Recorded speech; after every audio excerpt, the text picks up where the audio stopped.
The NFL trade deadline is in the rearview mirror, and no, there were no deals for the Dallas Cowboys. That does mean taking on a huge risk tonight. We'll break it down. Here we go. Let's get it.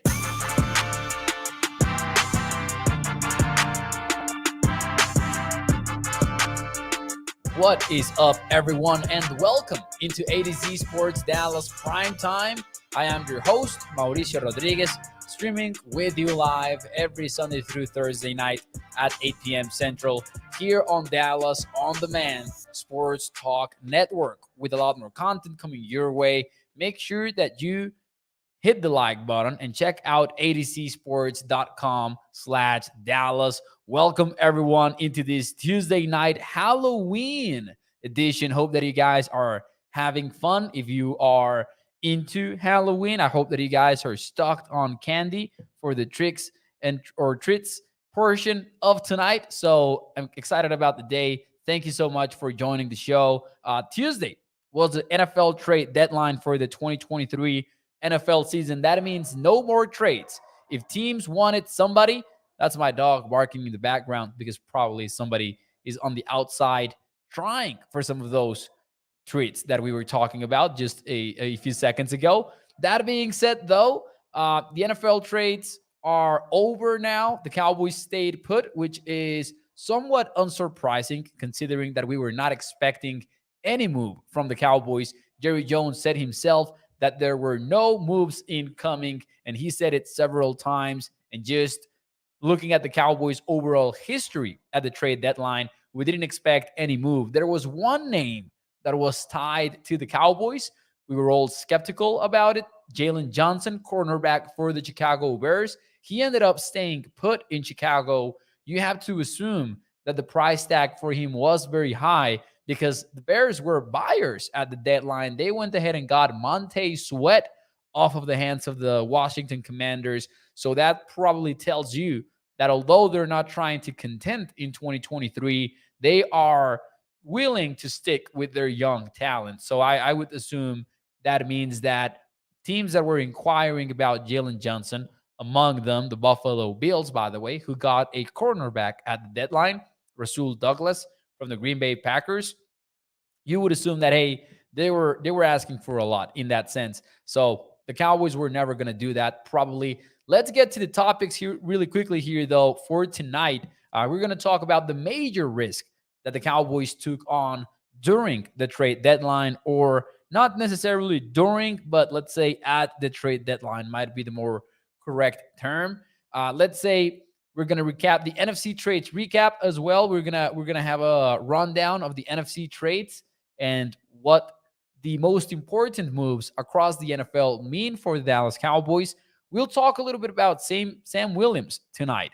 We'll talk about his message to the coaches. You remember we talked about it last week. Now he pivoted from that message that he was trying to send them, and he did it on the field. So we'll talk about that a little bit, and we'll close this show out with the one cool thing of the week. And I've been saving mine since Saturday. I've got mine since Saturday. Looking forward to sharing it. It's sports related, so we'll get to that in a little bit. So let's get to it. Let me say hi. We've got Joey Bella. We've got Mando. We've got Peter Rizzo, Gregory, Katharina over on Facebook. Game 4 of the World Series is being played right now. So if you are watching Primetime while watching some baseball, I appreciate you for choosing to listen to Primetime. Let me know in the chat. Are you unsurprised? Are you surprised or are you not surprised at the Cowboys not pulling off any trades at the deadline? Are you surprised or not surprised? Let me know in the chat. I have a feeling of what the answers are going to be like in the chat right now. Just to recap, we're going to go into the NFC trades in a little bit here. But first, let's talk about the Cowboys, man. Dallas could have added a cornerback. They could have added a wide receiver, linebacker. I think those were the positions that we were talking about the most. I know that some fans were talking about running backs. I didn't see that happening at all, especially with, the the fact that Tony Pollard, in my opinion, is still good for the Cowboys. I think that the running game woes come from elsewhere. I think it's more about the offensive line and what they're doing with the scheme. So I do want to see improvement in the run game. I don't know that getting a big name running back would have gotten you that, but still, the Cowboys could have added talent elsewhere. From the comments, we can perceive that people are not really surprised. There are some exceptions. The Wayne goes with not surprised. Joey Bella, Beryl says disappointed but not surprised. Gregory also going with the not surprised. Sean, Jerma, Bobby says not. Bucks, T-Bone says no surprise. However, there are a couple of surprised from Katharina, from Mando here, from Joseph. So there are some fans that were still expecting some sort of movement at the deadline. I do want to say that the Cowboys did accept major risk when not pulling off any trade at the deadline. And I'm talking about a specific risk at one position that they're one injury away from potential disaster at that position. Now, I don't want to sound like a pessimist or anything like that, because I do think that the Cowboys have one of the better rosters in the NFL. I do think they're still legitimate contenders within the NFC. Am I worried about matching up against the 49ers? Yes, sir, I am. Am I nervous about the game versus the Philadelphia Eagles, which could provide us with a better idea of where the Cowboys stand? Yes, I am nervous about all that, but they're still contenders at the end of the day, in my opinion. I am worried, though. I think one of my biggest worries is the cornerback position, though. And I got a little bit excited when we heard about Jalen Johnson and the possibility of trading for him, because even though I was not very, I didn't believe it, I didn't buy it, is what I'm trying to say, regarding Jalen Johnson specifically, I thought, you know what? They might go ahead and get a cornerback.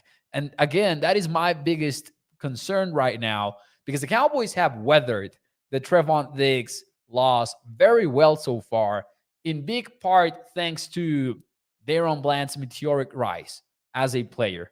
We've seen him really play at a very high level on the inside. Now we're seeing him play at a very high level on the outside. Stephon Gilmore is doing his thing.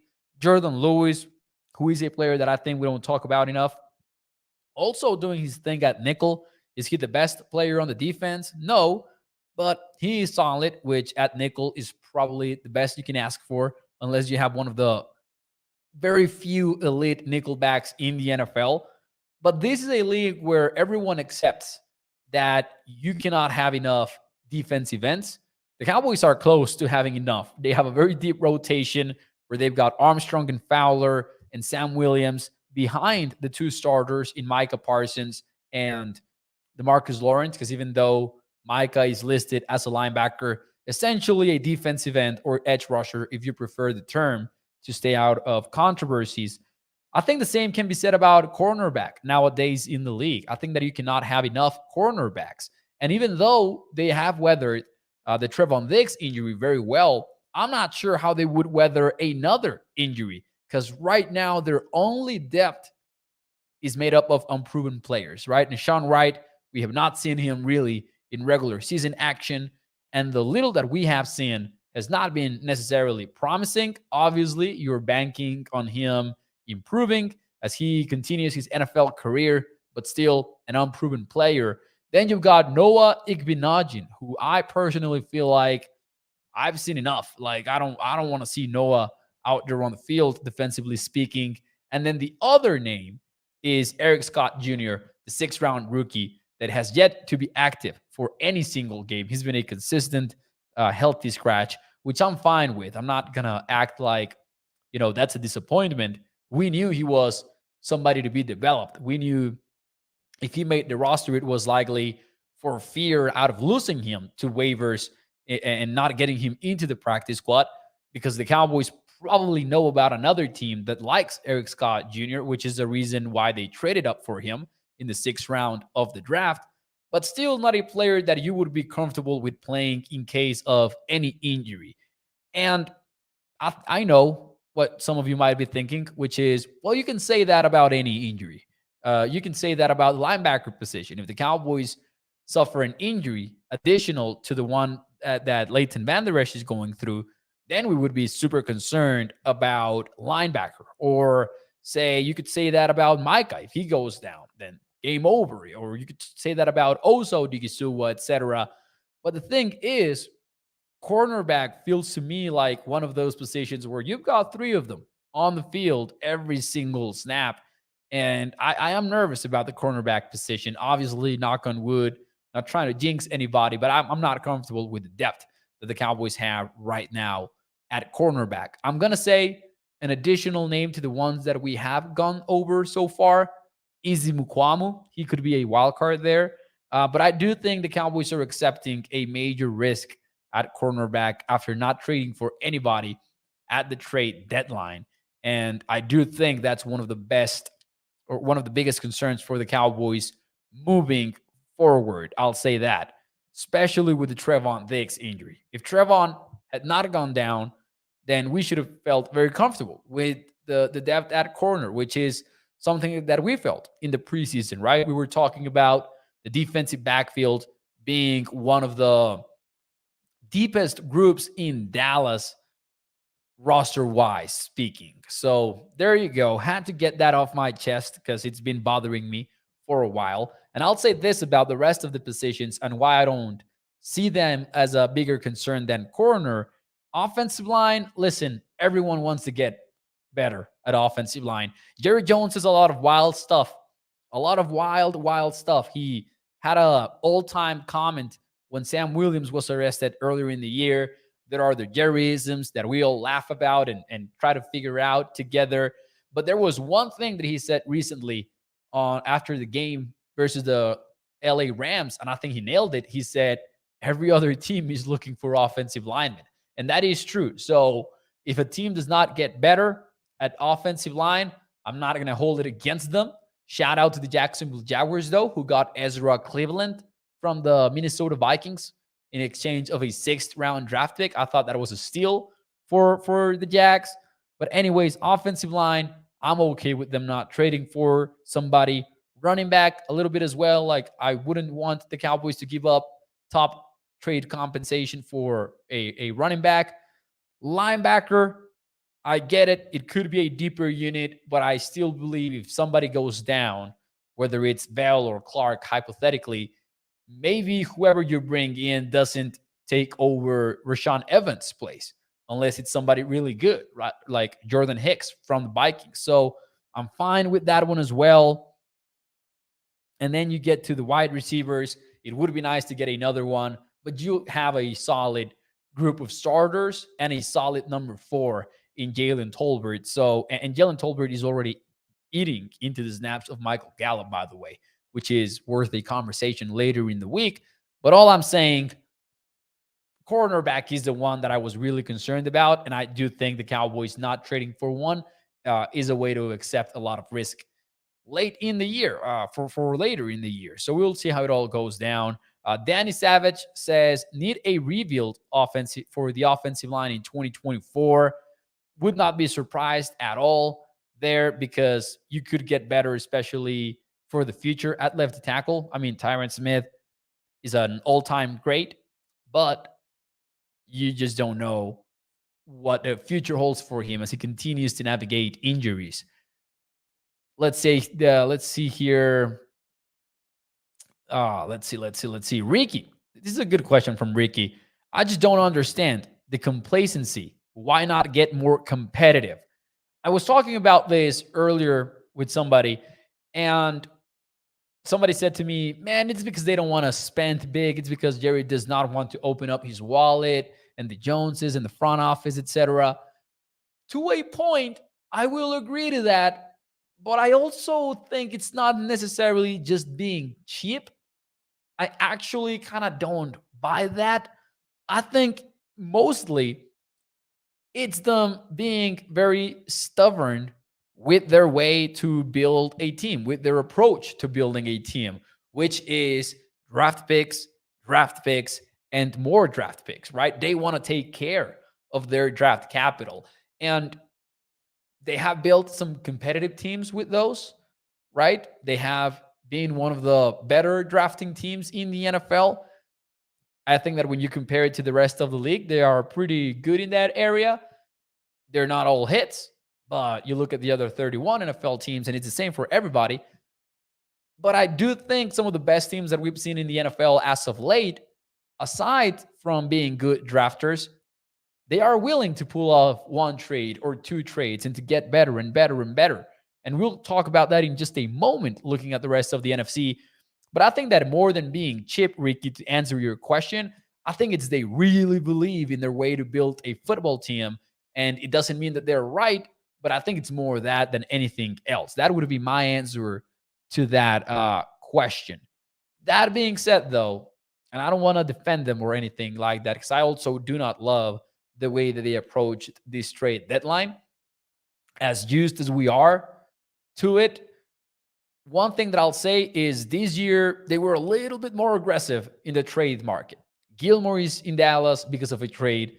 The same is said for Brandon Cooks and even for Trey Lance, which, Cowboys fans might not be seeing the benefits of trading for Trey Lance yet, but the Cowboys were in the lookout for a developmental young quarterback to have on the background developing, something that is not new to them. I mean, that's the same, basically, circumstance that Dak Prescott got to Dallas through. So that they do like to bring in young quarterbacks, etc. And they were aggressive enough to say, listen, we didn't get one in this draft.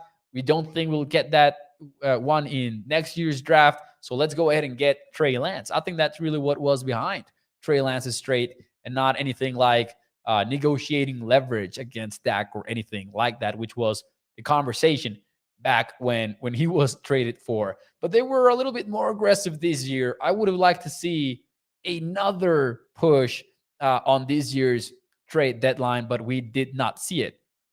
That being said, we did see some movement in the NFC. And I think that when you look at this year's trade deadline, that's probably what's going to frustrate fans the most. It's not that Dallas didn't do anything. It's not that by itself. It's that the rest of the NFC moved a lot. Last week, the Eagles upgraded at safety, arguably their biggest need. They sacrificed Terrell Edmonds, which was their starter, sent a couple more late-round draft picks to the Tennessee Titans, and they got an old pro safety in return in Kevin Byard. That was one of the big NFC trades. Didn't happen today. Doesn't matter. Basically happened at the deadline, right? It occurred last week. Chase Young, man, oh man. He goes to the San Francisco 49ers. Listen to this. For a third-round draft pick. That's what you're going to see in the headlines. Let me tell you right now, that's not the full context that you need. The Niners are actually sending a compensatory third-round draft pick, and it gets better for them. Say that the Niners decide ultimately, you know what? We're not going to keep Chase Young. It was nice having him around, helped us get to where we wanted to get, assuming that they have a successful postseason run. And maybe they decide, you know what? This is it. We're not going to re-sign Chase Young, which for many people would be like, how the heck are you going to give up a third-round pick and not re-sign Chase Young? This is where it gets better. Say that the Niners lose him. They would probably get a third-round draft pick, a compensatory third-round draft pick in 2025. In other words, even if they don't re-sign him, it would probably mean that they're just going to push one of their comp picks 1 year from 2024, because that's the one that they traded away, to 2025, because that's the one that they would get if they don't keep Chase Young for the long term. Now, if they do, which would be ideal for San Francisco, they would have Bosa and Young locked up for the midterm future, like next 4 to 5 years or something like that. So, pretty good move from San Francisco. Cannot say it otherwise. Like, that's a smart, savvy trade from the Niners. And I think one of the biggest losers out of that trade has to be the Cowboys, because obviously, even though the Commanders are a divisional rival, the Niners are 100% a bigger threat to the Cowboys in the near future, as we should learn from an 0-3 record against San Francisco in their last 3 meetings, including 2 postseason showdowns. Finally, the Lions. Man, oh man. Let me say here this first. Excuse me. Let me say this first. Kevin Byard and Chase Young are undeniable starters. I know that Young has been injured here and there in his career. I know that he's missed time in each of the last 2 seasons, but right now, 7 games he has played. He's 8th in total pressures in the NFL today. Eagles and Niners, the two favorites within the NFC right now. And, the Cowboys want to be a part of that club of three teams.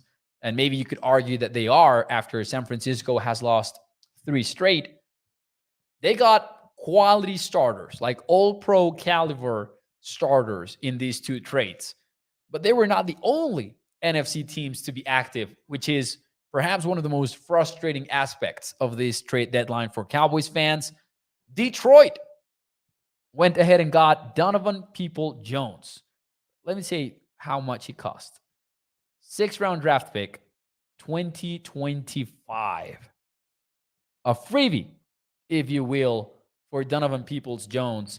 Let me Google his age really quickly because I'm not entirely sure about this. Oh, man, he's 24 years old. Holy smokes. You know what Donovan Peoples-Jones could represent for Detroit? Because I didn't. I had to look into it a little bit to really figure out what it meant for Detroit. Is this a guy that they're going to have in the bench? Is this a guy that is not really going to contribute a whole lot? I'm going to tell you right now, Lions bid writers and Lions analysts, they're claiming, hey, Peoples-Jones might mess around and become the number 2 wide receiver of this offense. So right away he's going to contribute. There's Jameson Williams, who has not been targeted nearly as much as we thought he was going to be targeted in Detroit. Amon-Ra St. Brown needs a running partner with Sam Laporta at tight end. So the Lions got significantly better. Don't let the 6th-round draft pick compensation confuse you. They got a potential starter on offense. At worst, he's going to be somebody that rotates consistently into the Lions' attack and Ben Johnson's attack. And then you want to go a step further. They're not in the graphic, but the Seattle Seahawks got better today. And let me rephrase that. The NFC West division leader, Seattle Seahawks, got better today. They traded for Leonard Williams. The trade was made official at the deadline. Leonard Williams, the interior defensive lineman of the New York Giants. Cowboys fans should be very familiar with him. And they gave up big compensation for him, by the way. Leonard Williams was more expensive than Chase Young was. Here are the compensations. 2nd rounder for 2024 and a 5th rounder for 2025. This has been more of a controversial transaction because of the cost behind it, but I still like it because they got better, period. We can dwell on the compensation. We can talk about the opportunity cost. Could they have gotten Chase Young? Yes or no? Blah, blah, blah. But the period ultimately is they got better for the 2023 season, and they are a better contender now than they were yesterday. And here's where I would tie it all together. One of my biggest takeaways from this year's trade deadline is that one feeling that we had since the preseason got reinforced. The NFC is wide open, which is why you saw the Niners get better, which is why you saw the Eagles get better, the Seahawks get better, the Lions get better. Arguably, 4 of the top 5 contenders in the NFC, and which is the other one that we're not talking about in the trade market. That would be the Dallas Cowboys. But 4 of the top 5 contenders in the NFC, arguably, got better. And when you think about how wide open the NFC is, and when you think about how it seems, I don't want to say less competitive than the AFC, but it definitely feels less loaded as opposed to the AFC, where you've got the Dolphins, you've got the Bengals, you've got the Ravens, and the Browns even, and then you have the Kansas City Chiefs, even though they've taken some some hits offensively, and they just lost to the Denver Broncos. That's a much more loaded conference.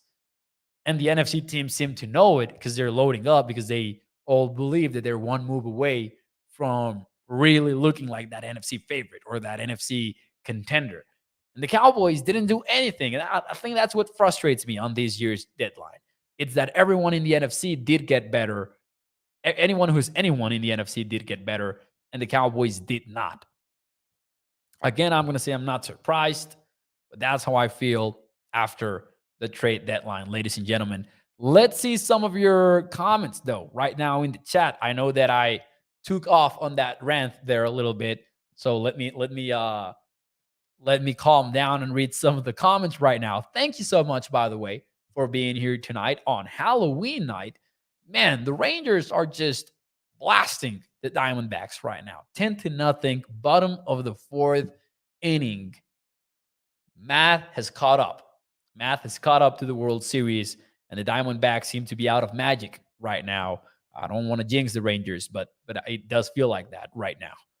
There's this character in Fool's Die, the novel from Mary Puzo, which also always said you cannot beat the percentages. Feels like that's what's happening right now between the Rangers and the Diamondbacks. Anyways, let's see here. Mark Aaron says Jerry Jones should look at the Rangers. Look at them now. Hey, Tyler Browning from ADZ Sports actually wrote an article about this last week where he said, hey, the Cowboys have something to learn from the team across the street. And he might be right. Different system, everything that you want to say, but still, they were pretty aggressive putting that team together starting 2 years ago. Danny Savage says Micah and Chase at defensive end would have been scary. It really would have been scary. And it would be one of those trades where you're like, man, the Cowboys are super well at defensive end. Like they're well put together there. But if you can add Chase to that unit, like, oh boy, that would have been crazy. Let's see here. I see some debate about Chase Young and everything. So I don't know exactly where that whole conversation started over on the chat. But let's see here. Chase for a third is Tommy 915. I think they're talking about other compensations. They're like hypothetical compensations. Pitt here says they are bargain choppers, period. I think he's talking about the Niners and he's talking about the Eagles there, which, man, it just feels like it comes easy to some of these teams, and the Cowboys struggle to put something together. Like the only Cowboys transaction that occurred today was a practice squad signing. Oh, because by the way, Dallas lost Eric Sauvert, the tight end that they had signed to the practice squad and then elevated for the Rams game. He's out. He was signed by the Houston Texans, actually. Tommy says, F that crap, Mo. They should have made a move. I cannot stand the Cowboys' stupid approach to trades and free agency. So you can see some of the frustration there. Listen, I totally get it. You look at the rest of the NFC, and I get it even more. Frustration should be there. It is only fair, but it's sadly unsurprising. Ladies and gentlemen, let's move on here on the show so we don't leave here completely upset. Let's talk about Sam Williams because, man, let me tell you something. About a week ago, we had a show about Sam Williams and the message that he was trying to send to the Cowboys, and it was a Twitter message telling them to free him, telling them that he needed to play more, essentially. You can watch that show. It's on the YouTube channel. Basically, a strong message for the coaching staff, but one that happened off the field. And, you know, Sam Williams is a player that's been on several off-field miscues by now as an NFL player, and on-field issues too with the penalties and everything. So Sam Williams talking off the field didn't seem quite right. He made that right on Sunday with a huge game against the Rams. How about them Cowboys? And the way that he did it wasn't necessarily on defense. It actually happened on special teams. And I wanted to show you some of those plays. This clip, by the way, it's on all 22, but shout out to Michael Gelkin from Dallas Morning News. He's been a guest here on the show. Really respect him Like, really, really respect him. And he tweeted out this clip from Sam Williams. You can see him at gunner. Let me play that again from the start, because some of you might not have been ready to look for Sam Williams at the gunner spot. He's going to be at the bottom of your screen playing gunner in punt duty. That's going to be Sam Williams. That's going to be 261-pound defensive lineman Sam Williams playing gunner. What? All right, let's watch the clip. Look at him. Has outside leverage, breaks inside. The inside help does not touch him because he outruns him and makes the tackle right at the star. Holy smokes, this was a play. Let's play it again, man, because I'm still surprised that guy is Sam Williams. I just don't get how it can be a defensive end running at that speed and making that play from the gunner position.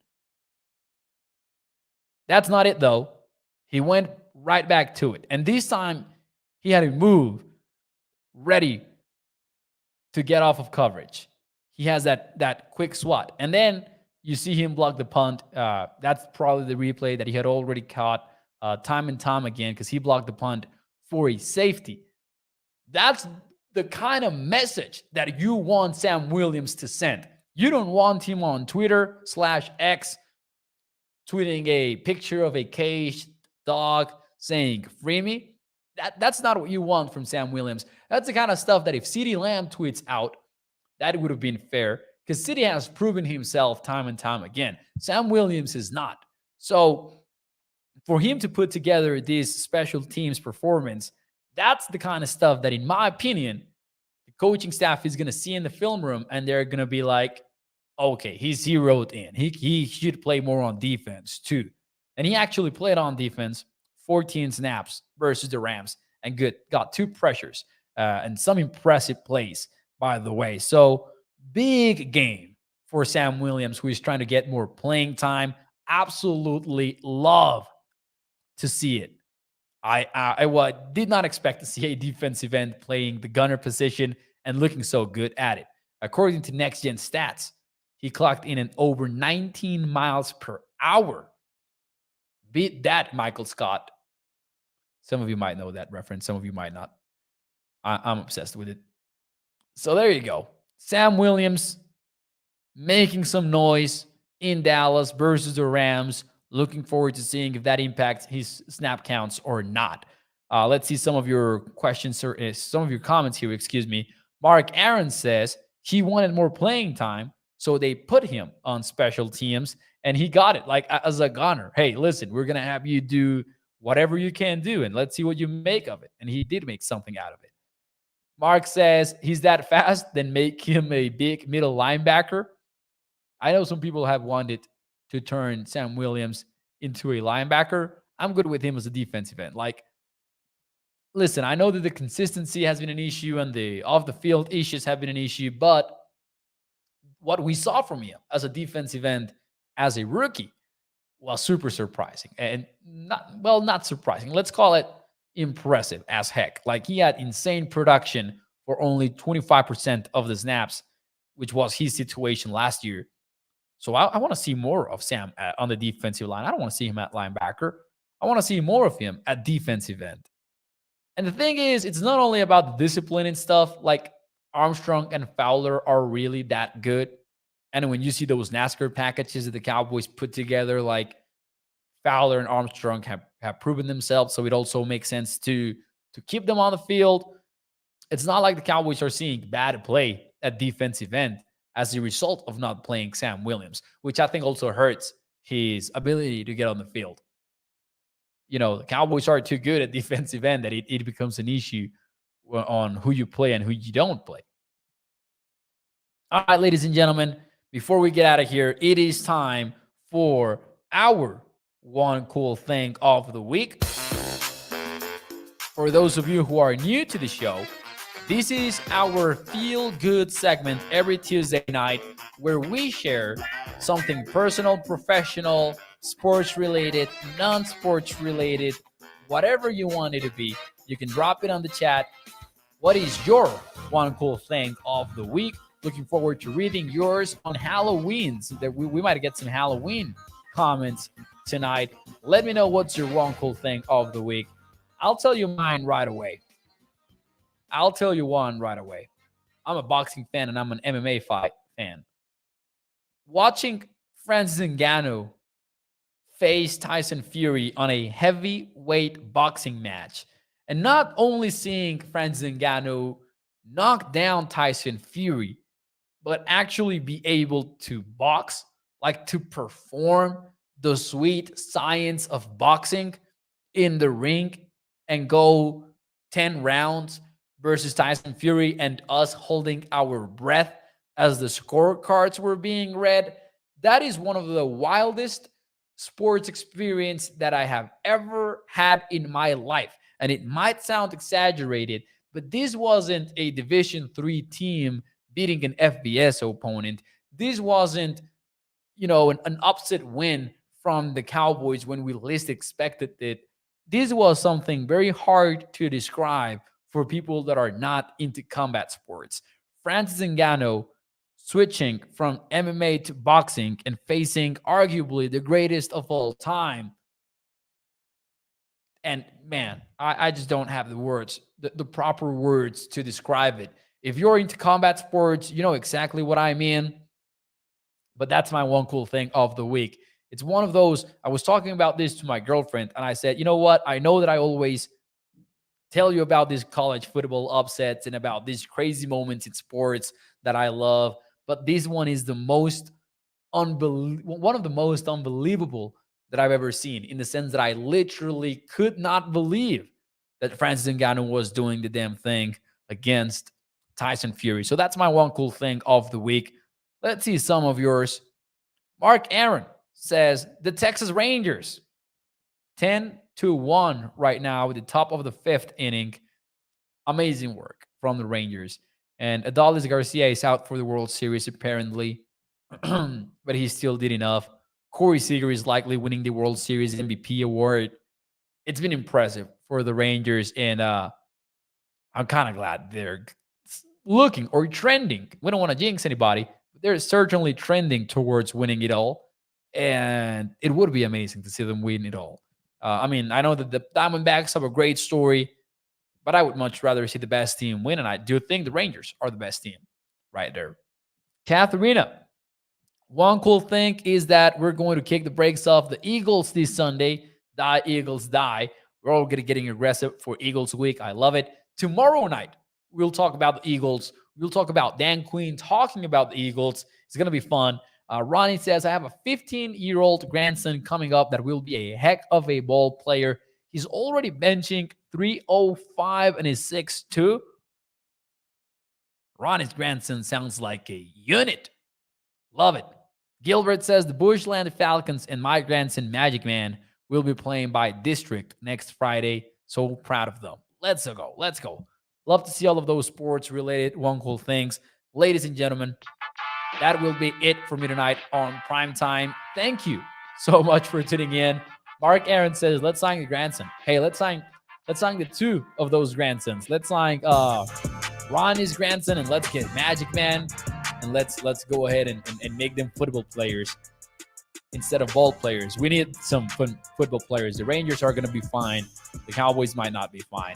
Anyways, ladies and gentlemen, thanks so much for tuning into the show tonight. Hope that you guys enjoy Halloween night, and I'll see you el día de mañana, 8 de la noche. Muchas gracias. Bye-bye.